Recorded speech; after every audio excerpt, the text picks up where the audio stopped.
ॐ भूर्भुवः स्वः तत्सवितुर्वरेण्यं भर्गो देवस्य धीमहि धियो यो नः प्रचोदयात् ॐ शान्ति शान्ति शान्तिः. Namaskar my dear friends, this is second video on the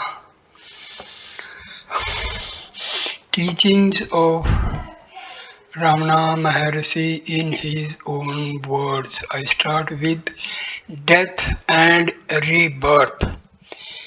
In nothing did Bhagwan show more clearly that theory has to be adapted to the understanding of the seeker than in the question of death and rebirth. For those who are capable of grasping pure non-dual theory, he explained merely that the question does not arise, for if the ego has no real existence, now it has none after death either. Devotee, do a person's actions in this life affect him in future births?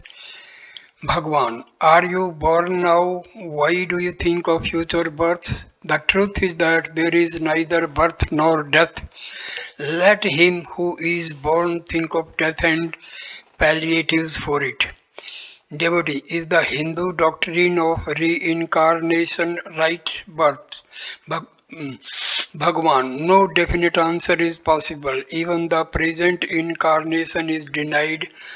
For instance, in the Bhagavad Gita, devotee, is not our personality beginningless? Bhagwan, find out first whether it exists at all, and after you have solved that problem, ask the question. Namalwar says, in ignorance I took the ego to be the self, but with right knowledge the ego is not and only you remain as the self. Both the non-dualists and dualists agree on the necessity for self-realization. Attain that first and then raise other questions. Non-dualism or dualism cannot be decided on theoretical grounds alone. If the self is realized, the question will not arise. Whatever is born must die. Whatever is acquired must be lost. But were you born, you are eternally existent. The self can never be lost. Bhagwan indeed discouraged preoccupation with such questions since they merely distract one from the real task of realizing the self here and now. Devotee, they say that we have the choice of enjoying merit or demerit after our death, that it depends on our choice which comes. Is that so? Bhagwan, why raise questions of what happens after death? Why ask whether you were born, whether you are reaping the fruits of your past karma and so on? You will not raise such questions in a little while when you fall asleep. Why? Are you a different person now from the one you were when asleep? No, you are not. Find out why such questions do not occur to you when you are asleep. On occasion, however, Bhagwan did admit of a lower contingent point of view for those who could not hold to the doctrine of pure non-dualism.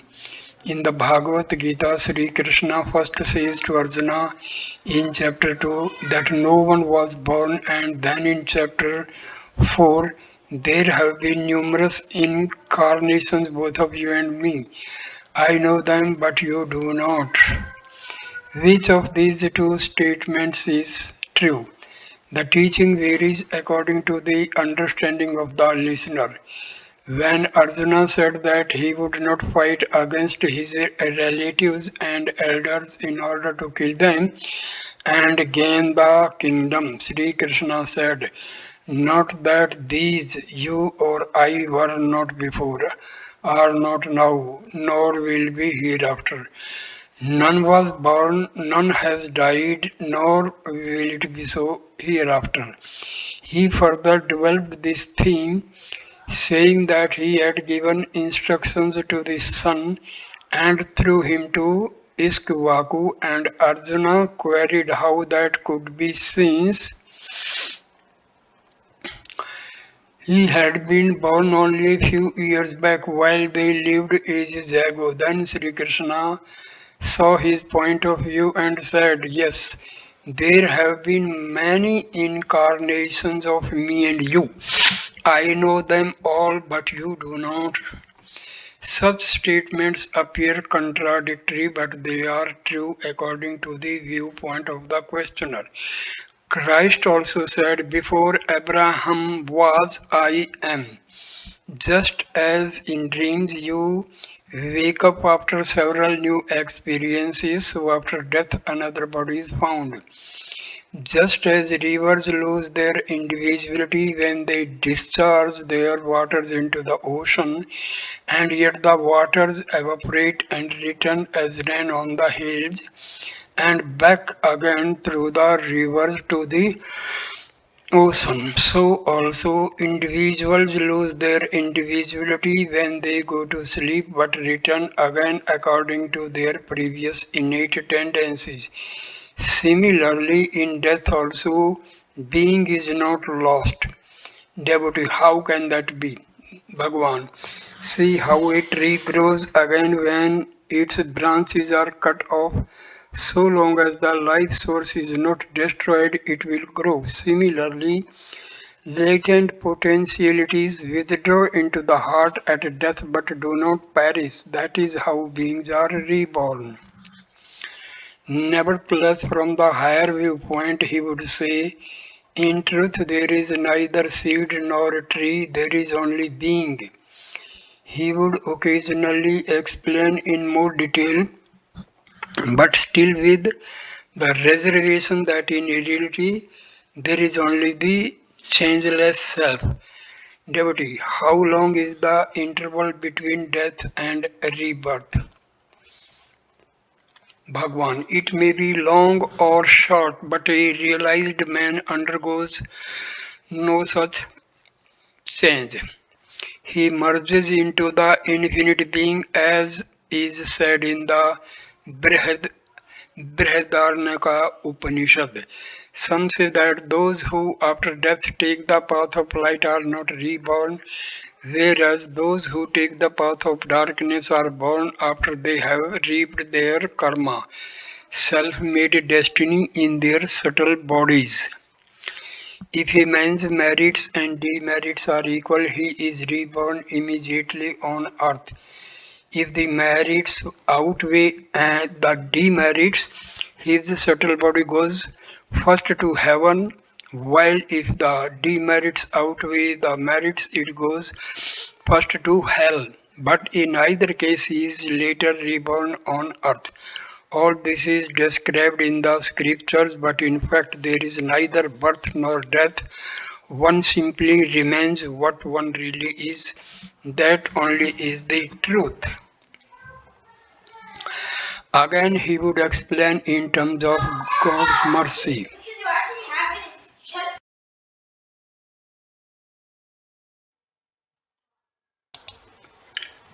Again, he would explain in terms of God's mercy. Bhagwan, God in his mercy withholds this knowledge from people. If they knew that they had been virtuous, they would grow proud, and in the other case, they would be despondent. Both are bad. It is enough to know the self. He did, however, refer sometimes to a person's preparedness or maturity as being due to the achievements of a previous incarnation. A competent person who has already, perhaps in a previous incarnation, qualified himself, realizes the truth and abides in peace as he hears it told to him just once. Whereas one who is not so qualified has to pass through the various stages before attaining samadhi, direct pure consciousness of being. That is to say that a lifetime may be regarded as a day's journey upon the pilgrimage to self-realization. How far from the goal one starts depending on the efforts or lack of effort made on the previous day. How far forward one advances depends on the effort of today. A science lecturer from a university asked whether the intellect survives a man's death and was told, "Why think of death? Consider what happens in your sleep. What is your experience of that?" Devotee, but sleep is transient, whereas death is not. Bhagwan, sleep is intermediate between two waking states, and in the same way, death is intermediate between two births. Both are transient. Devotee, I mean, when the spirit is disembodied, does it carry the intellect with it? Bhagwan, the spirit is not disembodied. The bodies differ. If not a gross body, it will be subtle one. As in sleep, dream or daydream. Bhagwan would never admit that differences in mode of expression or formulation of a doctrine between the various religions signified real contradiction, since the truth to which they point is one and immutable. Devotee, is the Buddhist view that there is no continuous entity answering to the idea of the individual soul, right or not? Is this consistent with the Hindu doctrine of a reincarnating ego? Is the soul a continuous entity which reincarnates again and again, according to the Hindu doctrine, or is it a mere conglomeration of mental tendencies? Bhagwan. The real self is continuous and unaffected. The reincarnating ego belongs to a lower plane, that of thought. It is transcended by self-realization. Reincarnations are due to a spurious offshoot of being and are therefore denied by the Buddhist. The human state is due to a mingling of the sentient with the insentient. Sometimes it was not a question of reincarnation but grieving over the death of a loved one. A lady who had come from North India asked Bhagwan whether it was possible to know the posthumous state of an individual. Bhagwan, it is possible, but why try? Such facts are only as real as the person who seeks them. Lady, the birth of a person and his life and death are real to us. Bhagwan, because you wrongly identify yourself with the body, you think of the other also as a body. Neither you nor he is the body. Lady, but from my own level of understanding, I regard myself and my son as a real. Bhagwan, the birth of the I thought is a person's birth and its death is his death. After the I thought has arisen, the wrong identification with the body arises. Identifying yourself with the body makes you falsely identify others also with their bodies. Just as your body was born and grows and will die, so you think the other also was born, grew and died. Did you think of your son before he was born? The thought came after his birth and continues even after his death. He is your son only insofar as you think of him. Where has he gone? To the source from which he sprang. So long as you continue to exist, he does too. But if you cease to identify yourself with the body and realize the true self, this confusion will vanish. You are eternal and others also will be found to be eternal. Until this is realized, there will always be grief due to false values which are caused by wrong knowledge and wrong identification. On the death of King George V, two devotees were discussing the matter in the hall and seemed upset. Bhagwan said, "What is it to you who dies or is lost? Die yourself and be lost, becoming one with the self of all on the ego's extinction." And finally, about the importance of death, religions stress the importance of the frame of mind in which person dies and his last thoughts at death. But Bhagwan reminded people that it is necessary to be well prepared beforehand. If not, undesirable tendencies will rise up at death, too powerful to be controlled. Devotee, even if I cannot realize in my lifetime, let me at least not forget on my deathbed. Let me have a glimpse of reality at least at the moment of death, so that it may stand me in good stead in the future. Bhagwan, it is said in the Bhagavad Gita, chapter 8, that whatever is a person's last thought at death determines his next birth, but it is necessary to experience reality now in this life in order to experience it at death. Consider whether this present moment is any different from the last one at death and try to be in the desired state.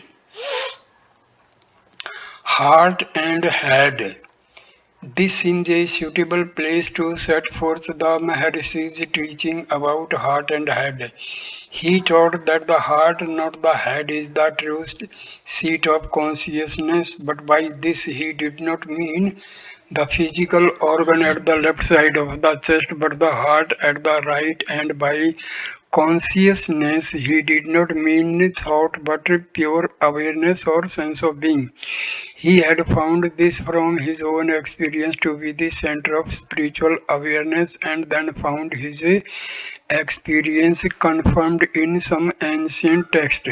When his devotees were instructed to concentrate on the heart, it was this spiritual heart on the right that was referred to, and they also found it the center of an actual, almost physical vibration of awareness.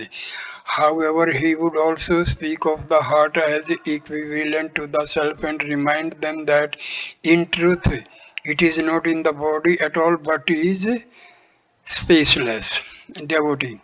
Why do you say that the heart is on the right when biologists have found it to be on the left? What authority have you?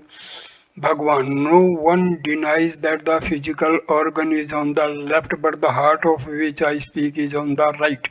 That is my experience, and I require no authority for it. Still, you can find confirmation of it in a Malayali book on Ayurveda and in the Sita Upanishad. Saying this, Bhagwan showed the quotation from the latter and quoted the text from the former. Sometimes one asked, he referred also to the biblical text from Ecclesiastes. The wise man's heart is at the right hand, a fool's heart is at the left.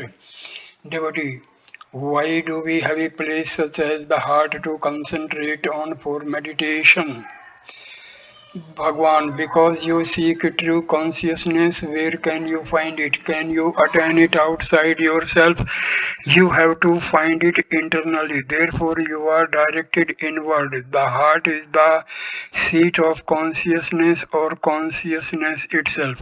I ask you to observe where the I arises in your body, but it is not really quite correct to say that the I arises from and merges in the chest at the right side. The heart is another name for reality, and this is neither inside nor outside the body. There can be no in or out for it, since it alone is. I do not mean by heart any physiological organ or any plexus or nerves or anything like that. But so long as a man identifies himself with the body or thinks he is in the body, he is advised to see where in the body the I thought arises and merges again. It must be the heart at the right side of the chest, since every man of whatever race and religion and in whatever language he may be speaking points to the right side of the chest to indicate himself when he says I. This is so all over the world, so that must be the place. And by keenly watching the emergence of the I thought on waking and its subsidence on going to sleep, one can see that it is in the heart on the right side. When a room is dark, you need a lamp to light it, but when the sun rises, there is no need for a lamp. Objects are seen without one, and to see the sun itself, no lamp is needed because it is self luminous. Similarly, with the mind, the reflected light of the mind is necessary to perceive objects, but to see the heart, it is enough for the mind to be turned towards it. Then the mind loses itself and the heart shines forth. It is a tantric practice to concentrate on one of the chakras or spiritual centers of the body, very often on the point between the eyebrows. As will be shown in a later chapter, the heart on the right side is not one of these chakras. Nevertheless, in the following passage, Bhagwan explains concisely his teaching that concentration on the heart center is more effective than on any other point, but less effective than pure inquiry. Devotee, there are said to be six subtle organs of different colors in the chest, of which the spiritual heart is said to be the one situated 2 fingers breadth to the right from the center.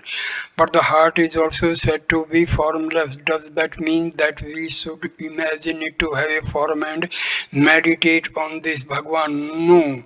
Only the quest who am I is necessary, that which continues to exist throughout sleep and waking is the same being in both. But while waking there is unhappiness and therefore the effort to remove it. When asked who awakes from sleep, you say I.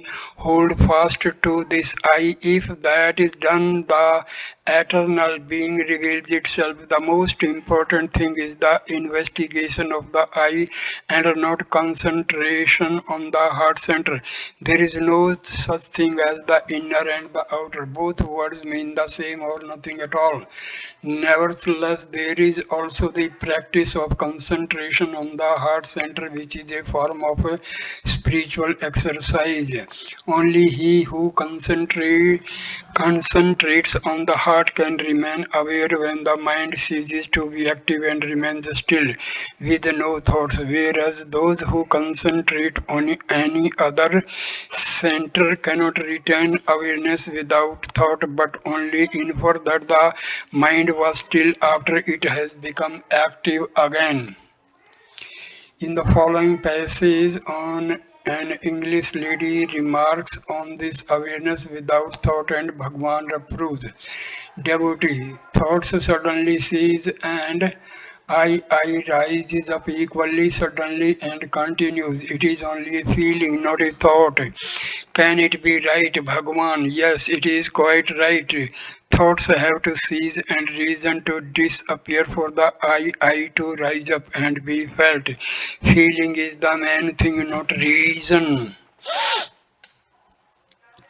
Devotee, moreover, it is not in the head but at the right side of the chest, Bhagwan. That is where it should be because the heart is there. Devotee, when I look outwards, it disappears. What should I do? Bhagwan, hold fast to it. This does not mean that thought is impossible during the state of I consciousness, as indeed one can see from the example of Bhagwan himself who was permanently in that state. For the ignorant person, thought is like a dense cloud overhead shutting him off from the illumination of the sun. When the ceiling of cloud has been broken and rolled back, letting in the light, he can use thought without being imprisoned by it. To change the metaphor, Bhagwan sometimes compared the mind of the realized man to the moon in the sky in daytime. It is there, but its light is not needed because one can see without it by the direct light of the sun. Suffering One of the problems about which Bhagwan was often asked was suffering. The questions were usually personal rather than academic, since it was often the experience of grief which drew people to seek solace from him. The real solace came as a silent influence, but he did also answer theoretical questions. The usual answer was to bid the questioner find out who it is that suffers, just as he would bid the doubter find out who it is that doubts. For the self is beyond suffering as it is beyond doubt.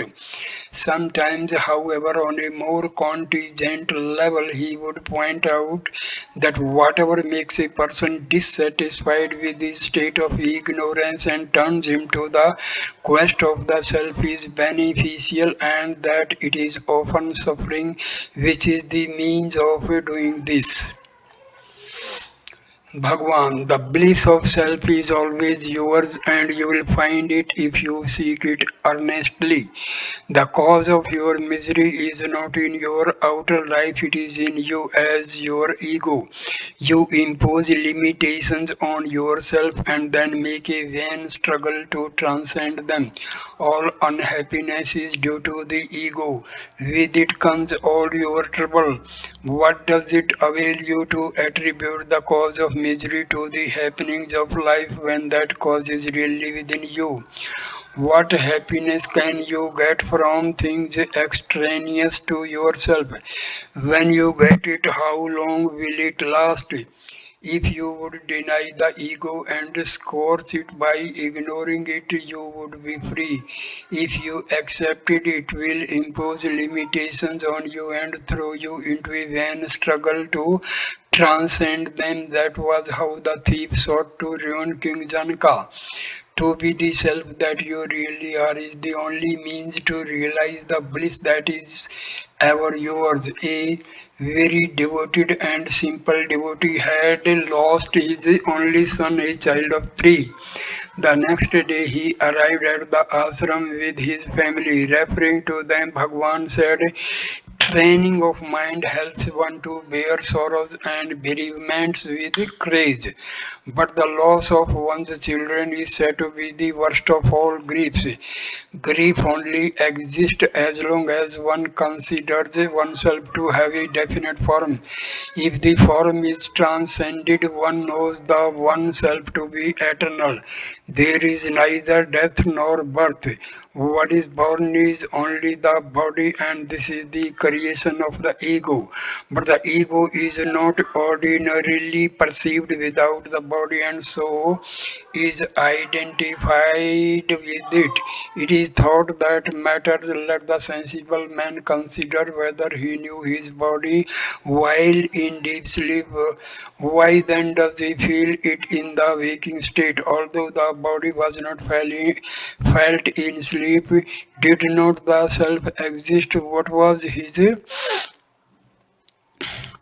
state when in deep sleep, and what is it now when awake? What is the difference? The ego rises up and that is waking. Simultaneously thoughts arise. Find out who has the thoughts, where do they come from. They must arise from the conscious self. Apprehending this even vaguely helps towards the extinction of the ego. The realization of the one infinite existence becomes possible. In that state, there are no individuals but only eternal being. Hence, there is no thought of death or grieving. If a man thinks that he is born, he cannot escape the fear of death. Let him find out whether he was ever born or whether the self takes birth. He will discover that the self always exists and that the body which is born resolves itself into thought, and that the emergence of thought is the root of all mischief. Find where thought comes from, and then you will abide in the ever present inmost self and be free from the idea of birth and fear of death. Devotee, if someone we love dies, it causes grief. Should we avoid such grief by either loving all alike or not loving at all? Bhagwan, if someone we love dies, it causes grief to the one who continues living. The way to get rid of grief is not to continue living. Kill the griever and who will then remain to grieve. The ego must die, that is the only way. The two alternatives you suggest amount to the same. When all are realized to be the one self who is there to love or hate. Sometimes, however, the questions were impersonal, referring not to some private tragedy but to the evil and suffering in the world. In such cases, they were usually by visitors who did not understand the doctrine of non duality or follow the path of self inquiry. Visitor widespread distress such as famine and pestilence spreads havoc through the world. What is the cause of this state of affairs? Bhagwan, to whom does all this appear? Visitor, that won't do. I see misery all around. Bhagwan, you were not conscious of the world and its sufferings while asleep, but you are now that you are awake. Continue in the state in which you are not affected by such things. When you are not aware of the world, that is to say, when you remain as the self in the state of sleep, its sufferings do not affect you. Therefore, turn inwards and seek the self, and there will be an end both of the world and of its miseries. Visitor, but that is selfishness. Bhagwan, the world is not external to you because you wrongly identify yourself with the body. You see the world outside you and its suffering becomes apparent to you. But the world and its sufferings are not real. Seek the reality and get rid of this unreal feeling. This the visitor was unwilling to do, but instead referred again to suffering and to those who strive vainly to remove it. Visitor, there are great men and public workers who cannot solve the problems of suffering in the world. Bhagwan, that is because they are based on the ego. If they remained in the self, it would be different. Still, presuming the absolute reality of the objective world, the visitor now asked in an indirect way how it would be different, demanding that those who abide in the self should accept the unreal as real. Visit why don't Mahatmas help? For the moment, Bhagwan answers on the visitor's own level. Bhagwan, how do you know that they don't? Public speech is outer activity and material help are all outweighed by the silence of the Mahatmas. They accomplish more than others. Now the visitor comes to the practical point, outer activity instead of inner quest, and Bhagwan rejects that viewpoint no less categorically. Visitor, what can we do to ameliorate the condition of the world? Bhagwan, if you remain free from pain, there will be no pain anywhere. The trouble now is due to your seeing the world outside yourself and thinking there is pain in it. But both the world and the pain are within you. If you turn inwards, there will be no pain. Visitor, God is perfect. Why did he create the world imperfect? A work partakes of the nature of its author, but in this case it is not so. Bhagwan, are you something separate from the God that you should ask this question? So long as you consider yourself the body, you see the world as external to you. It is it is to you that the imperfection appears. God is perfection and his work is also perfection. But you see it as imperfect because of your wrong identification with the body or the ego. Visitor, why did the self manifest as this miserable world? Bhagwan, in order that you might seek it. Your eyes cannot see themselves, but if you hold a mirror in front of them, they see themselves. Creation is the mirror. See yourself first and then see the whole world as the self. Visitor, then what it amounts to is that I should always turn inwards. Bhagwan, yes. Visitors, should not I see the world at all? Bhagwan, you are not told to shut your eyes to the world but only to see yourself first and then see the whole world as the self. If you consider yourself as the body, the world appears to be external. If you are the self, the world appears as Brahma manifested. The trouble is that it is extremely difficult to regard the body or the objective world as unreal. Bhagwan admitted that in the following dialogue.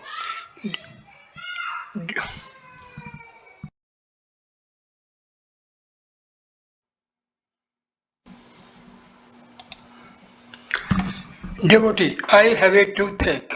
Is that only a thought? Bhagwan, yes. Devotee, then why can't I think that there is no toothache and so cure myself? Bhagwan, one does not feel the toothache when one is absorbed in other thoughts or when asleep. Devotee, but still it remains. Bhagwan, so strong is man's conviction of the reality of the world that it is not easily shaken off, but the world is no more real than the individual who sees it. Then a humorous exchange which illustrates the difficulty of the concept. Devotee, at present there is a Sino-Japanese war going on. If it is only in the imagination, can or will Sri Bhagavan imagine it not to be going on and so put an end to it? Bhagwan, laughing, the Bhagwan of the questioner, whom the questioner sees as an external being, is as much a thought of his as the Sino-Japanese war. Finally, a quotation which shows how Bhagwan sometimes answered on a more contingent plan, pointing out that it is suffering that makes a man discontented with the life of the ego and spurs him on to seek self-realization. Devotee, but why should there be suffering now? Bhagwan, if there were no suffering, how could the desire to be happy arise? If that desire did not arise, how could the quest of the self arise? Devotee, then is all suffering good? Bhagwan, yes, what is happiness? Is it a healthy and handsome body, regular meals and so on? Even an emperor has endless troubles although he may be in good health. So all suffering is due to false notion I am the body. Getting rid of this is knowledge. Sin. Sin and evil of every kind are the result of egoism unrestrained by consideration for the injury caused to others or the deleterious effect on the sinner's own character. Religions guard against them by moral and disciplinary codes and emotional appeals, seeking to keep the ego within bounds and prevent its trespassing into forbidden places. However, a spiritual path that is so radical and direct as to deny the ego itself does not need to attend specifically to the various excesses of egoism. All egoism has to be renounced, therefore, non duality turns the attack of the ego itself not on its specific manifestations. However sinful a person may be, if he would stop wailing inconsolably, alas, I am a sinner, how shall I attain liberation? And casting away even the thought that he is a sinner. If he would jealously carry on meditation on the self, he would most assuredly get informed. However sinful a person may be, if he would stop wailing inconsolably, "Alas, I am a sinner, how shall I attain liberation?" and casting away even the thought that he is a sinner. Similarly,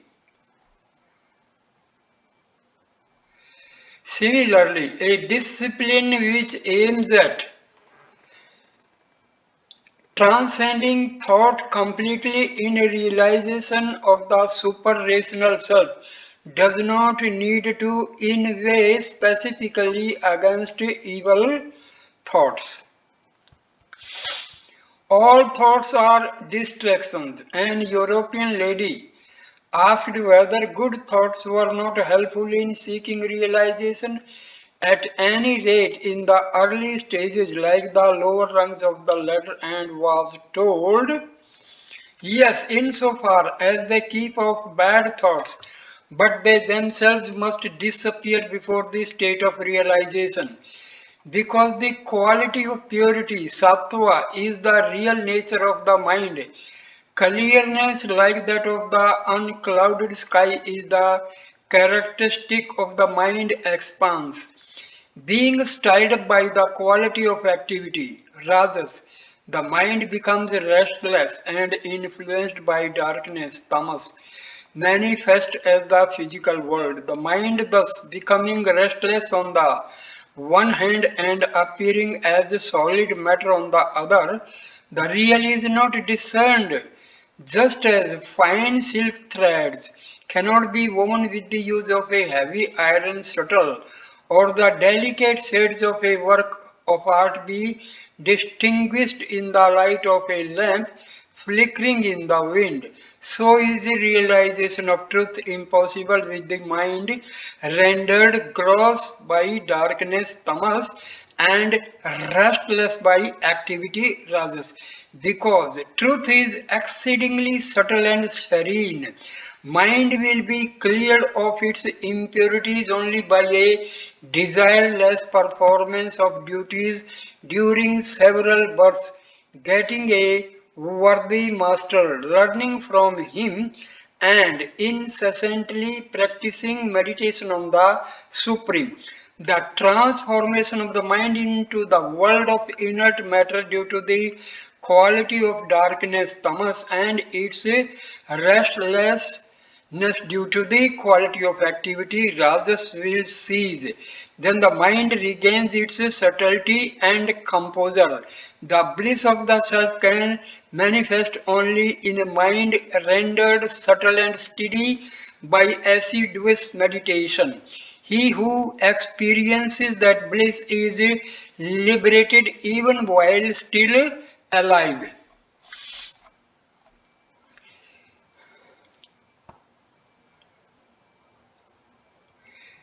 He did, of course, insist on the need for purity.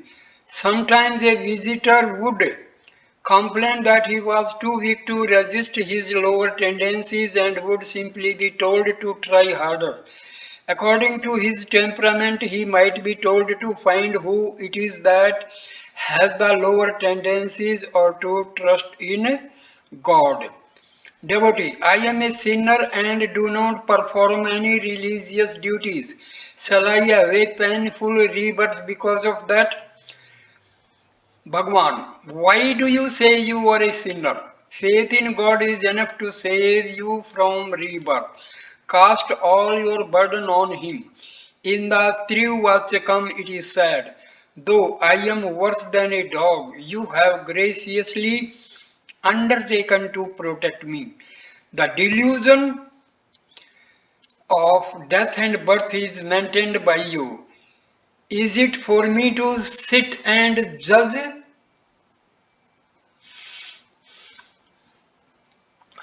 Am I the Lord here? Almighty God, it is for you to roll me through many bodies or keep me fixed at your feet.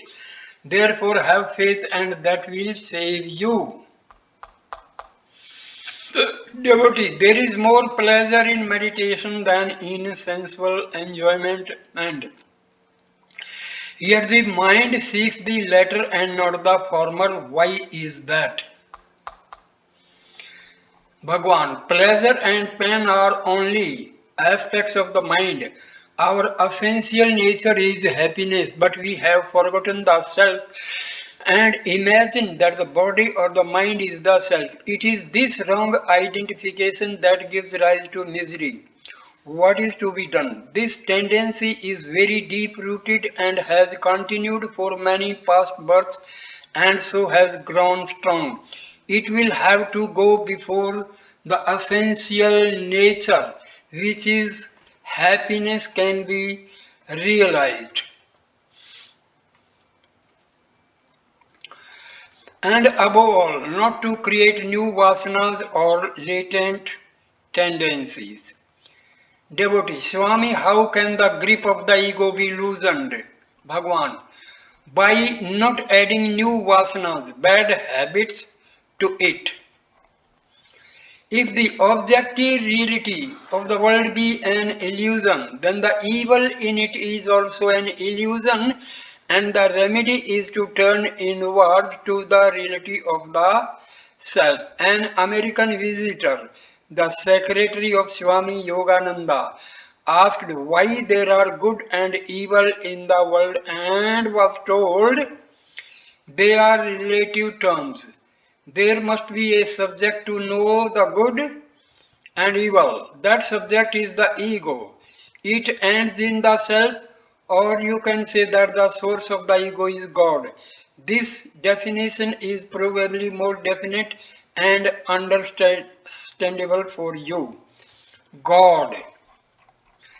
Superficially, it might seem that the Maharshi's statements about God were inconsistent, since he would sometimes enjoin complete faith and submission to God and sometimes speak of God as unreal, but actually there was no inconsistency. It must always be remembered that the purpose of his exposition was not to propound a philosophy but to give practical guidance on the spiritual path. Someone who could conceive of the non-dual self could understand that it was his own self and the self of God and of the world also, whereas one who clung to the apparent reality of his ego could understand the self only as the God who had created him. According to their needs, he explained in this, as in other matters, he pointed out the uselessness of discussion. Following either path was useful. Theorizing about them was not. All religions postulate the three fundamentals: the world, the soul, and the God. But it is the one reality that manifests itself as these three. One can say the three are really three only, so long as the ego lasts. Therefore, to inhere in one's own being when the ego is dead is the perfect state. The world is real. No, it is mere illusory appearance. The world is conscious. No. The world is happiness. No. What use it is to argue thus? That state is agreeable to all wherein, having given up the objective outlook, one knows one's self and loses all notions either of unity or a duality of oneself and the ego. If one has formed oneself, the world and God will also appear to have form. But if one is formless, who is to see these forms and how? Without the eye can any object be seen? The seeing self is the eye, and that eye is the eye of infinity. Brahma is not to be seen or known. It is beyond the threefold relationship of seer, sight and seen, or knower, knowledge and known. The reality remains ever as it is. The existence of ignorance or the world is due to our illusion. Neither knowledge nor ignorance is real. What lies beyond them, as beyond all other pairs of opposites, is the reality. It is neither light nor darkness, but beyond both. Though we sometimes speak of it as high and ignorance as its shadow. When there was genuine search for understanding, Bhagwan would explain in some details, always leading the seeker back to the doctrine of the oneself. Mr. Thompson, a very quiet young gentleman who has been staying in India for some years and studying Hindu philosophy as an earnest student, asked, Srimad Bhagavad Gita says, I am the prop for Brahma. In another place it says, I am in the heart of each one. Thus, the different aspects of the ultimate principle are revealed. I take it that there are three aspects, namely, number one, the transcendental, number two, the immanent, and three, the cosmic. Is realization to be in any of these or in all of them? Coming to the transcendental from the cosmic, Vedanta discards the names and forms as being Maya. Again, Vedanta also says that the whole is Brahma, as illustrated by gold and ornaments of gold. How are we to understand the truth? Bhagwan, the Gita says, Brahma hi pratisthaham. If that Aham is known, the whole is known. Devotee, that is the immanent aspect only. Bhagwan, you now think that you are an individual. Outside you there is the universe, and beyond the universe is God. So there is the idea of separateness. The idea must go, for God is not separate from you or the cosmos. The Gita also says, I am the Self, O Gudakesa, seated in the heart of all beings. Thus God is not only in the heart of all, He is the prop of all, He is the source of all, their abiding place and their end all proceed from Him, have their stay in Him, and finally resolve into Him. Therefore He is not separate. Devotee, how are we to understand the line in the Gita? This whole cosmos forms a particle of me. Bhagwan, it does not mean that a small particle of God separates from Him and forms the universe. His Shakti is acting, and as a result of one phase of such activity, the cosmos has become manifest. Similarly, the statement in Purusha Sukta, Padosha Viswa Bhutani, all beings form one of his parts, does not mean that Brahma is in four parts. Devotee, I understand that Brahma is certainly not divisible. Bhagwan, so the fact is that Brahma is all and remains indivisible. He is ever realized. However, man does not know this, and it is just what he has to know. Knowledge means overcoming the obstacles which obstruct the revelation of the eternal truth, that the self is the same as a Brahma. The obstacles taken altogether form your idea of separateness as an individual. Therefore, the present attempt will result in the truth being revealed that the self is not separate from Brahma. Christians, except for the greatest mystics, cling to the idea of a permanently real and separate ego. Sri Bhagavan had a discussion on this point with a Jesuit father, but it remained inconclusive. Bhagwan trying to turn the father's mind inward to self-inquiry, and the father demanding a theoretical exposition instead. Dr. Emil Girthier, as the professor of philosophy at the Sacred Heart College, Senbaganur, Kodaikanal asked, "Can you kindly give me a summary of your teachings?" Bhagwan, they are found in the booklets, particularly in Who Am I? Devotee, I shall read them, but may I have the central point of your teachings from your own lips? Bhagwan, the central point is just the thing. Devotee, it is not clear to me what you mean by that.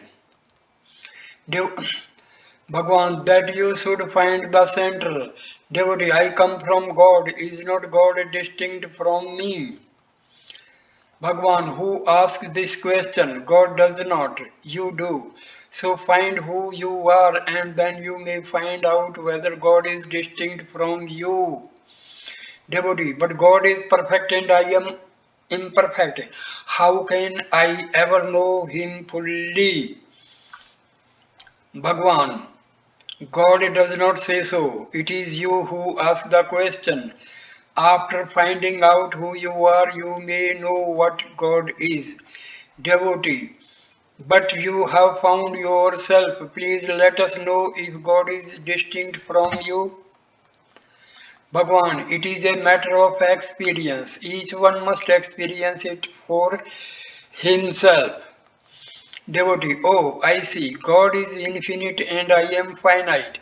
I have a personality which can never merge into God. Is not that so? Bhagwan, infinity and perfection do not admit of parts. If a finite being is apart from infinity, the perfection of infinity is marred. Thus, your statement is a contradiction in itself. Devotee, no, see, there is both God and creation. Bhagwan, how are you aware of your personality? Devotee, I have a soul, I know it by its activities. Bhagwan, did you know it in deep sleep? Devotee, the activities are suspended in deep sleep. Bhagwan, but you exist in sleep and you do now too. Which of these two is your real state? Devotees, sleep and waking are mere accidents. I am the substance behind the accidents. He looked up at the clock and said that it was time for him to catch the train. He left after thanking Sri Bhagavan, so the conversation ended abruptly. The following talk takes up various problems which plague philosophers and theologians: divine omniscience and free will, natural laws and divine activity, personal God and impersonal. And yet the tone of answer shows that Bhagwan considers it of rather secondary importance. Devotee, what is the relation between my free will and the overshadowing might of the omnipotent? A is the omnipotence of a God consistent with the ego's free will. B is the omniscience of God consistent with the ego's free will. C are natural laws consistent with God's free will. Bhagwan.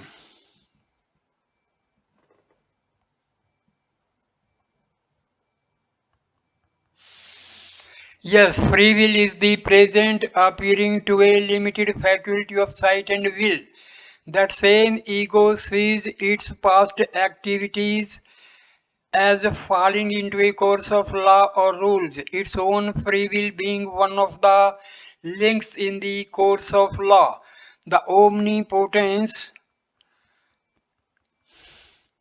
and omniscience of God are then seen by the ego to have acted through the appearance of his own free will.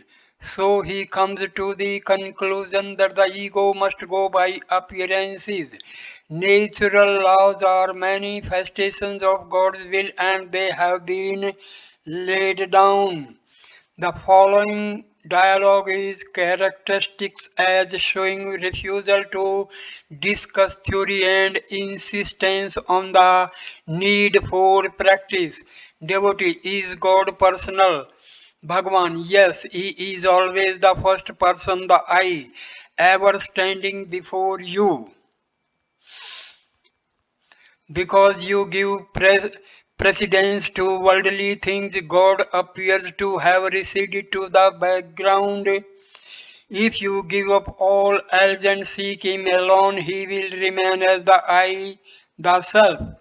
Devotee, the final state of realization is said according to Advaita, a qualified union, while Dvaita maintains that there is no union at all. Which of these should be considered the correct view?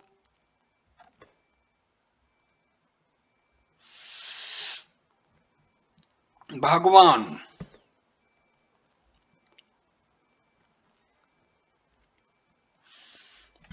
Why speculate about what will happen at some time in the future? All are agreed that the I exists. To whichever school of thought he may belong, let the earnest seeker first find out what the I is, then it will be time enough to know what the final state will be, whether the I will get merged in the Supreme Being or stand apart from Him. Let us not forestall the conclusion but keep an open mind, devotee. But will not some understanding of the final state be a helpful guide even to the aspirant? Bhagwan. No purpose is served by trying to decide now what the final state of realization will be.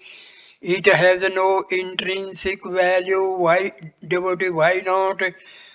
Bhagwan, because you proceed on a wrong principle, your conclusion is arrived at by the intellect which shines only by the light it derives from the self. Is it not presumptuous on the part of the intellect?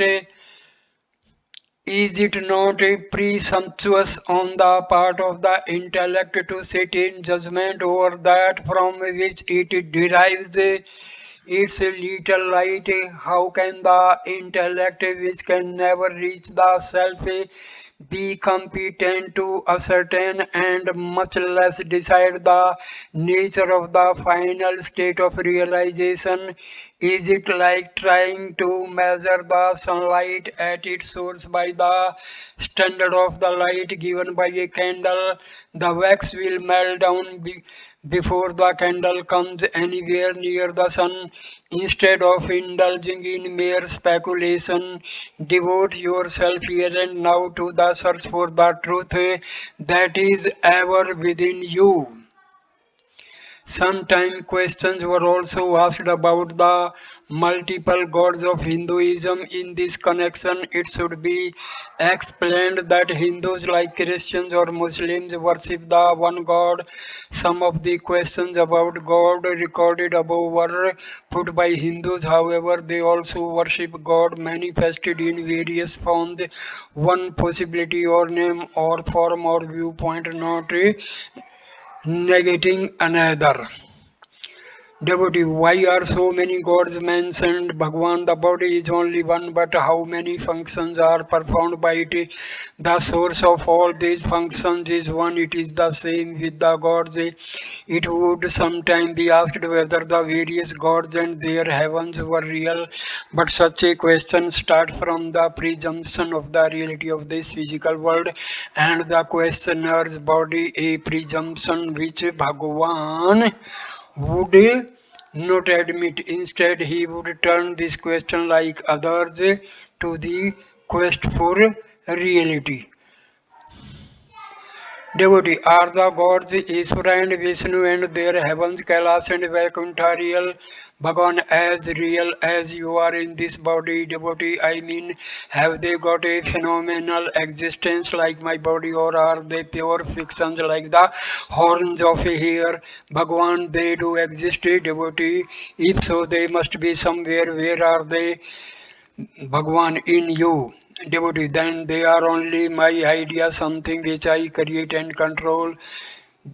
Bhagwan, everything is devotee, but I can create a pure fiction like the horns of a hare, or a partial truth like a mirage, while there are also facts which exist irrespective of my imagination. Do the gods Ishvara and Vishnu exist like that? Bhagwan says yes. Is God subject to cosmic dissolution at the end of a cycle? Bhagwan, why should he be a man who realizes the self transcends cosmic dissolution and is liberated? Why should not Ishvara, God, who is infinitely wiser and abler than a man, devotee to gods and devils also exist? Bhagwan says yes. Devotee, how are we to conceive of a supreme divine consciousness? Bhagwan, as that which is particularly interesting are the questions asked by a Muslim professor about the hymns which Bhagwan wrote to God in the form of Arunachala. So I end the video here. Thanks a lot for watching this video. Please like, comment and share the video and subscribe this channel. Namaste, my dear friend. Namaskar.